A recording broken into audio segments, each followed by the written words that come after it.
Di dalam surah Al-An'am ayat 84, Allah mengatakan, wa min dzurriyyatihi Dawud wa Sulaiman wa Ayyub wa Yusuf wa Musa wa Harun. Dan termasuk anak keturunan Ibrahim adalah Nabi Allah Dawud, kemudian putranya Sulaiman, kemudian Nabi Ayyub, Yusuf, Musa dan Harun. Dalam surah Al-An'am disebutkan bahwa Ayyub keturunan Ibrahim. Ma'asyiral muslimin yang dimuliakan Allah Azza wa Jalla, di dalam Al-Quran nama Ayyub itu salah satu nama yang dicantumkan secara nama dari 25 Nabi dan Rasul. Sini Allah subhanahu wa ta'ala menyebut kata Ayyub. Ayyub ini memiliki istri yang subhanallah sangat sabar. Ada yang mengatakan namanya adalah Lia ibn Ya'qub. Apakah Ya'qub putra Ishak? Wallahu a'lam. Tapi nama perempuan ini adalah Lia, wanita percontohan seluruh wanita. Sebagaimana suaminya sabar, dia juga sabar. Lalu apa ujian yang Allah subhanahu wa ta'ala berikan kepada Ayyub alaihi salatu wassalam? Disebutkan di dalam surah As-Sad. Ini ujiannya. Allah mengatakan dalam surah As-Sad ayat 41, wadhkur abdana Ayyuba idh nada rabbahu anni massaniya syaitanu binasbin wa adab. Ceritakan wahai Muhammad hamba kami ini, Ayyub alaihi salatu wassalam, ketika dia menyeru Rabbnya dan mengatakan, ya Rabb, sesungguhnya syaitan telah menimpakan kepadaku binasbin wa adab, dengan berbagai macam nasb, ujian, keburukan dan azab siksaan. Ada yang mengatakan bahwa syaitan itu datang kepada Allah subhanahu wa ta'ala setelah dia menggoda Ayyub dan tidak berhasil, dan mengatakan, wajar saja Ayyub tidak bisa digoda wahai Rabb, karena engkau berikan nikmat yang banyak. Karena Ayyub itu pemilik tanah yang luas di zamannya.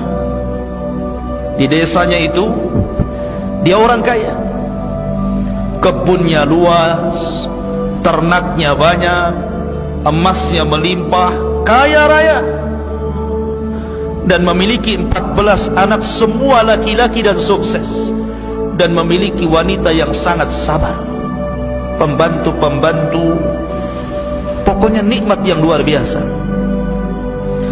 Sehingga syaitan mengatakan, kalau engkau uji dia, saya yakin Ayyub tidak akan tahan dengan ujian itu.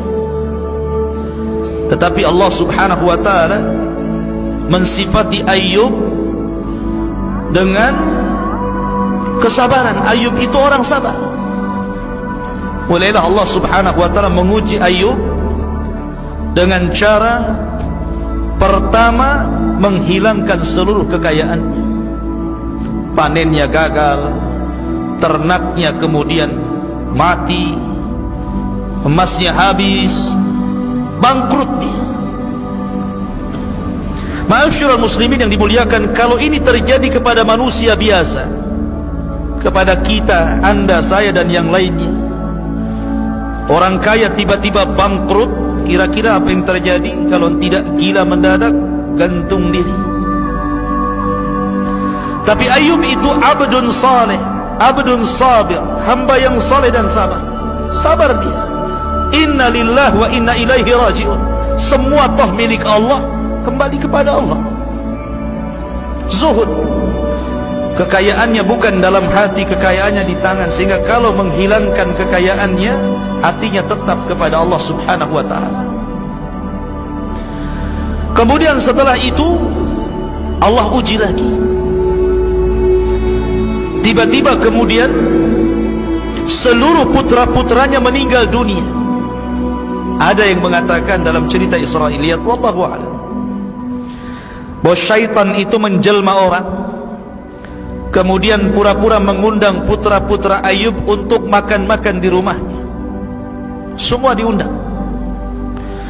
Ketika putra-putra Ayub dalam rumah itu, tiba-tiba syaitan kemudian merobohkan rumah itu dan menimpa putra-putra Ayub, mati semua. Ujian yang terberat dialami Ayub alaihi salatu wassalam, tapi Ayub sabar, ya. Ujian yang ketiga lebih parah lagi, di mana Ayub alaihi salatu wassalam diberikan penyakit judan, penyakit kulit, yang dijelaskan oleh para ulama bagaimana jenis penyakitnya itu. Jadi Ayub alaihi salatu wassalam ketika ditimpa penyakit kulit itu, sampai dagingnya itu terkelupas dari tulangnya. Jadi sedikit demi sedikit dagingnya itu terkelupas jatuh. Ada yang mengatakan benjolan penuh nanah dan darah, dan itu belum pernah terjadi pada zaman kaumnya. Subhanallah. 3 musibah ikhwatu fiddin. Siapa yang bisa tahan dengan 3 musibah ini? Orang kaya tiba-tiba bangkrut, meninggal seluruh putra-putra yang menjadikan kebanggaannya, karena Allah yang mengatakan bahwa al-malu wal banun zinatul hayati dunya. Harta dan kekayaan, al-malu wal banun, harta dan anak-anak itu zinatul hayati dunya, perhiasan kehidupan dunia. Ini dua-duanya lenyap. Belum lagi diberikan ujian penyakit, bukan sehari 2 hari, setahun 2 tahun. Kata Ibnu Katsir, 18 sanah, 18 tahun lamanya diuji seperti itu. Belum dari 3 ujian ini, beruntun ujian-ujian yang lainnya. Sebab kalau orang kaya, manusia mendekat. Kalau orang miskin, manusia menjauh. Iya kan? Walaupun kalau kaya, orang kaya pun menjauh dari orang miskin, takut pinjam uangnya. Kalau kaya, banyak kawannya. Kalau sudah miskin, dijauhi. Kemudian diuji dengan putra-putranya yang meninggal dunia. Bisa putus asa karena merasa bahwa tidak ada lagi keturunan yang akan meneruskan kehidupannya. Tapi ketika Allah uji anak itu, Allah wafatkan, gimana tidak sedih? Belum lagi penyakit. Sehingga satu demi satu kemudian mereka pun meninggalkan Ayub, mulai dari teman-teman akrabnya, kawan-kawan baiknya, sampai kepada keluarganya. Sehingga tidak ada yang tersisa kecuali hanya 3 orang yang setia untuk menemani Ayub. 1 istrinya dan 2 kawannya, yang kadang datang berziarah, nengok kawannya Ayub. Yang lainnya hilang semuanya. Lihat ujian Allah subhanahu wa ta'ala. Yang 2 orang kawannya pun tiba-tiba ada syak dalam dadanya, dan mengatakan jangan-jangan Ayub saudara kita itu ditimpakan penyakit karena sebuah kutukan. Kawannya mengatakan, bagaimana kau bisa mengatakan seperti itu? Ya, kalau memang bukan kutukan, apa namanya? Ayub itu sudah sakit 18 tahun lamanya, 1 penyakit pun tidak ada tanda-tanda yang diangkat, makin memarah. Kalau bukan kutukan, apa namanya? Jangan-jangan Ayub itu melakukan dosa sehingga Allah subhanahu wa ta'ala adab dia seperti itu. Sampai akhirnya suudzon kepada Ayub. Ini 2 kawan yang baik itu, kalau yang lain sudah habislah. Sehingga kemudian istrinya pernah tidak tahan. Ayub alaihi salatu wassalam itu tidak pernah mengeluh. Dia hanya berzikir kepada Allah, setiap hari berzikir, memuja, memuji, terus mengingat Allah azza wa jalla. Dia tidak pernah berdoa, ya Allah kembalikan kesehatanku, ya Allah kembalikan putra-putraku, ya Allah kembalikan kekayaanmu. Tidak, Ayub tidak pernah mengatakan sedikit pun, seolah-olah dia taladzat, merasa menikmati ujian yang Allah Subhanahu wa taala timpakan kepada dia. Ya. Jadi siapa yang tahan? Lihat. Makanya saya katakan ini percontohan Ayub ini yang tidak dimiliki orang-orang. Makanya kalau ada orang yang berdoa, saya ingin sabar seperti saya sabar Ayub, tidak akan bisa. Anda tidak mungkin bisa sabar Ayub. Karena Ayub itu luar biasa istimewa di hadapan Allah kesabarannya. Nggak ada orang yang bisa sabar Ayub itu. Ma'asyiral muslimin, sampai istrinya mengatakan, ya Ayub, lau da'auta rabbaka fa innahu sayastajibu lak. Wahai Ayub suamiku, seandainya engkau berdoa kepada Allah Subhanahu wa ta'ala, berdoalah agar Allah menyembuhkan penyakitmu. Minimalnya mintalah kesembuhan. Sudahlah yang lain itu bisa dicari, bisa diupayakan. Yang penting kau jangan sakit. Ya. Istrinya meminta kepada Ayub untuk berdoa kepada Allah, karena Ayub itu tidak mau berdoa, meminta kesembuhan. Dia asyik berzikir, memuja, memuji, terus mengingat Allah saja. Ayub mengingatkan nikmat kepada istrinya. Dia mengatakan kepada istrinya, wahai istriku, berapa lama kita diberikan nikmat oleh Allah, diberikan kekayaan, diberikan anak-anak, dihormati orang, dihargai, dipuji. Berapa lama? Kata istrinya, samaniyata sana, 8 tahun wahai suamiku. Maka Ayub mengatakan, wahai istriku, kalau Allah Subhanahu wa ta'ala telah memberikan kenikmatan kepada kita, samaniyata sanatan wa ana fi sihhatin wa afiyah, diberikan kenikmatan 8 tahun dan saya dalam kondisi sehat dan diberikan afiyah, kenikmatan yang banyak, maka bagaimana mungkin kita kemudian meminta kepada Allah sementara kita belum sampai kepada tahun nikmat Allah yang berikan kepada kita? Tetapi Ayub alaihi salatu wassalam mengingatkan kepada istrinya, jangan, tidak sebanding nikmat dengan bala yang Allah timpakan kepada kita ini. Ketika Ibrahim alaihi salatu wassalam, Ayub alaihi salatu wassalam semakin memarah sakitnya, yang mencari nafkah siapa? Istrinya. Ini istrinya Ayub di percontohan. Dia yang cari nafkah karena memang Ayub terbaring tidak bisa apa-apa. Apalagi orang-orang menjauh melihat Ayub saja, orang menjauh takut. Bagaimana mau cari kerjaan? Kalaupun dia bisa, kemudian jalan gitu ya. Akhirnya istrinya pun menyembunyikan diri kalau dia istrinya Ayub, supaya orang tidak tahu. Kalau tahu, orang pun tidak mau menerima dia sebagai pekerja, takut tertular penyakitnya. Sampai seperti itu musibahnya ya. Dan para ulama mengatakan kalau istri yang seperti ini, dia dapat 2 pahala. Pertama, pahala bersedekah kepada suaminya. Yang kedua, pahala berbakti kepada suaminya. Suatu ketika sudah ketahuan bahwa dia istrinya Ayub, satu persatu orang itu tidak mau memakai dia sebagai pekerjanya. Sampai akhirnya apa yang harus dilakukan? Terpaksalah dia menjual rambutnya. Istrinya Ayub itu rambutnya panjang. Ayub itu kalau bangkit dari tidurnya terkadang memegang rambutnya supaya bisa bangkit. Tiba-tiba dijual, dan di zaman itu rambut itu sangat berharga, maka dijual tuh rambutnya. Kemudian karena punya uang agak banyak, ini istri ini ingin membahagiakan hati Ayub, dicarikan makanan kesukaan Ayub yang paling lezat. Subhanallah, berbaktinya sama suami itu. Kemudian datanglah dengan makanan yang enak. Ayub kaget dan curiga, dari mana dapat makanan itu? Dan Ayub tidak mau menyentuh makanan itu. Min aina hadha ta'am, dari mana makanan ini? Saya tidak akan menyentuh makanan ini sampai kau betul-betul terus terang dan jujur. Dari mana kau dapat makanan ini? Kalau kau tidak jujur, di sini Ayub bersumpah, saya akan mencambuk kamu 100 kali kalau Allah takdirkan aku sembuh, katanya. Dia bernadar kepada Allah Azza wa Jalla mau menyambut istrinya 100 kali.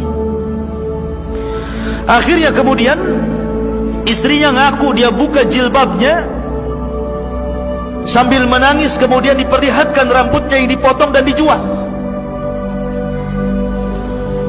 Maka Ayub pun kemudian semakin sedih. Sedemikian besarnya pengorbanan istrinya hanya untuk menemani suami tercintanya Ayub alaihi salatu wassalam.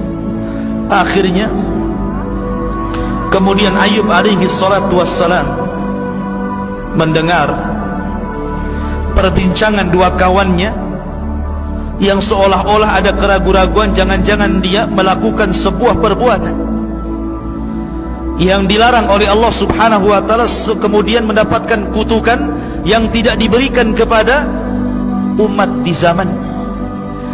Dari sinilah Allah subhanahu wa ta'ala berfirman, Allah subhanahu wa ta'ala berfirman, wa ayyuba idnada rabbahu anni massaniya dhur wa anta arhamur rahimin.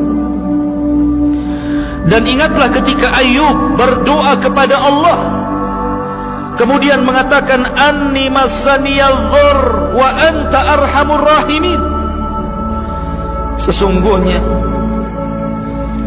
aku telah ditimpakan penyakit, ya Rabb hilangkanlah penyakitku, karena engkau zat yang maha penyayang dari seluruh makhluk-makhluk yang penyayang. Ayub hanya minta satu, disembuhkan penyakit. Ayub tidak minta dikembalikan hartanya, tidak mengatakan ya Allah rizkikan lagi rizki yang banyak kepadaku, ya Allah karuniakan anak-anak yang banyak lagi kepadaku. Tidak, Ayub tidak itu.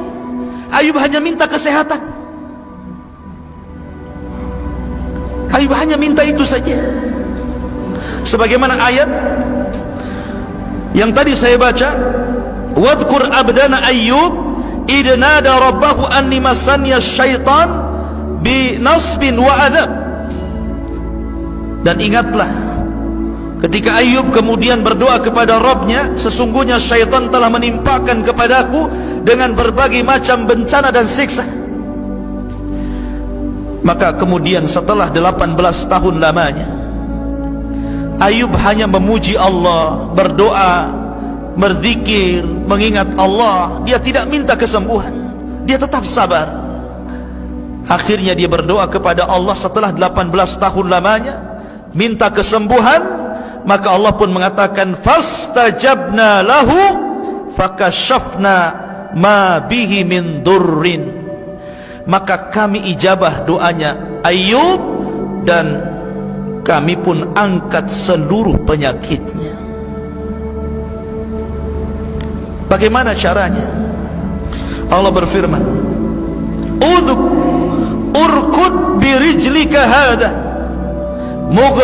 mughtasalun baridun syarabun. Ya Ayub, hentakkan kaki, nanti akan muncul air dari bumi. Air itu dingin, gunakanlah untuk mandi dan minumlah dari air itu. Maka Ayub pun kemudian menghentakkan kakinya sesuai dengan perintah Allah, keluar air. Ketika itu istrinya, kebiasaan istrinya mengantar Ayub ke kamar mandi. Kalau sudah selesai, maka istrinya datang kemudian memapahnya lagi kembali ke tempat pembaringannya.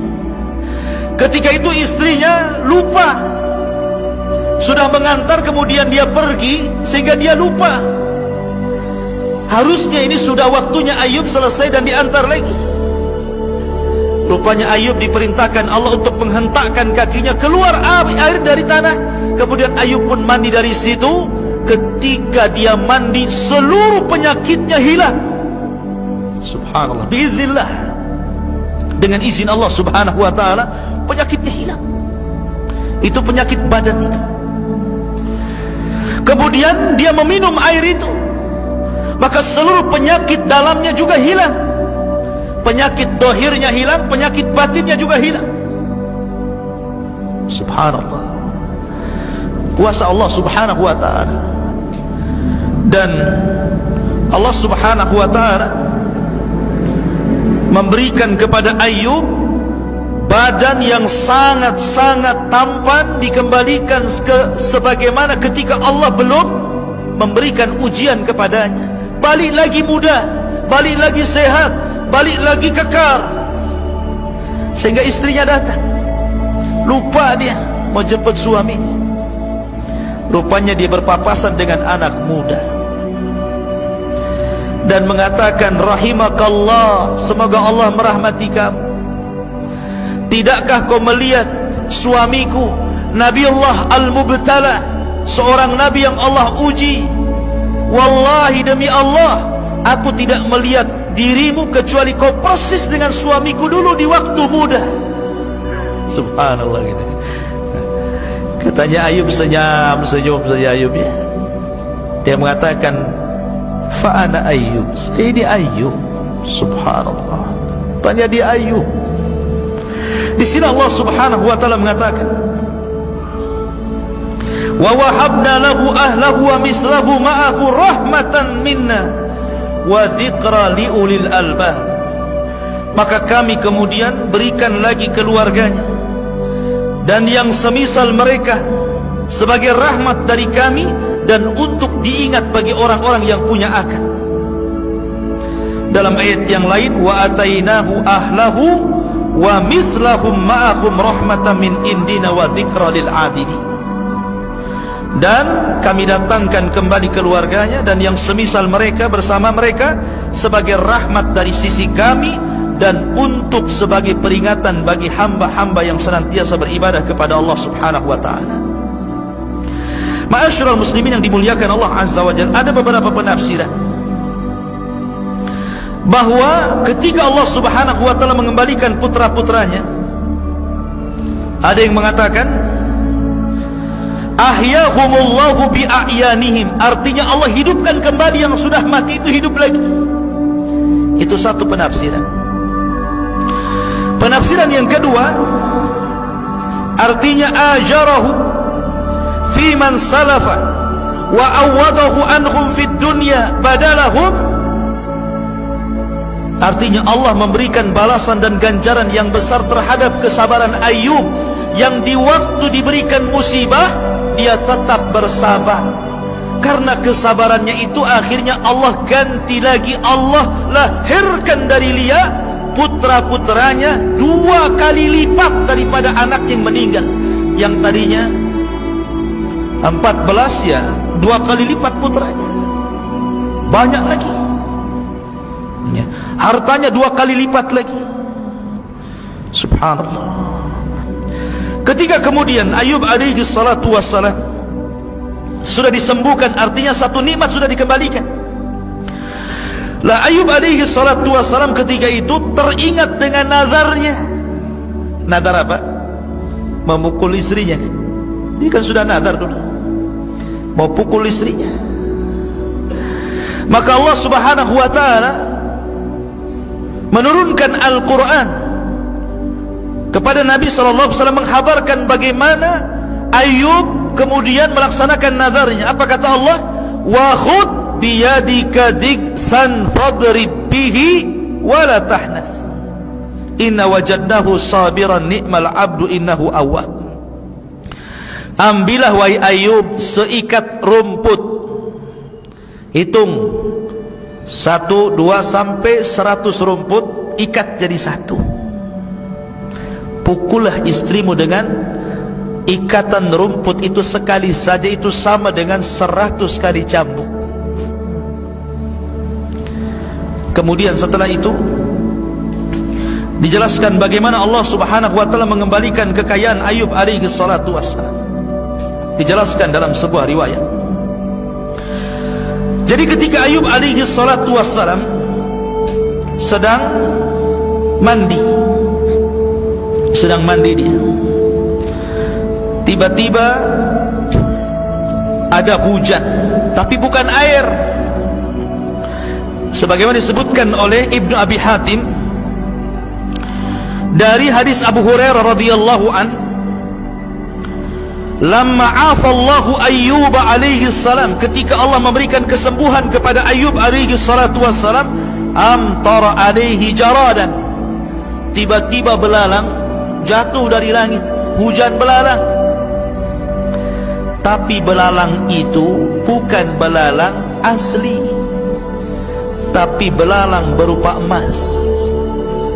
Emas yang berbentuk belalang jatuh dari langit, hujan, belalang emas, ya. Jaradan min zahab. Faja'ala ya'khudhu biyadi, maka kemudian Ayub pun mengutip satu-satu itu belalang emas itu. Wa yaj'alu fi thawbihi, kemudian dikumpulkan di pakaiannya. Qala, dan mengatakan, dikatakan kepada Ayub, Allah berfirman, ya Ayub, ama tashba'? Wahai Ayub, belum kenyang kan? Sudah kau sembuhkan, masih juga kau mau mengambil belalang-belalang emas itu? Maka Ayub mengatakan, ya Rabb, wa man yashba' min rahmatik? Ya Rabb, siapa yang kenyang dari rahmat?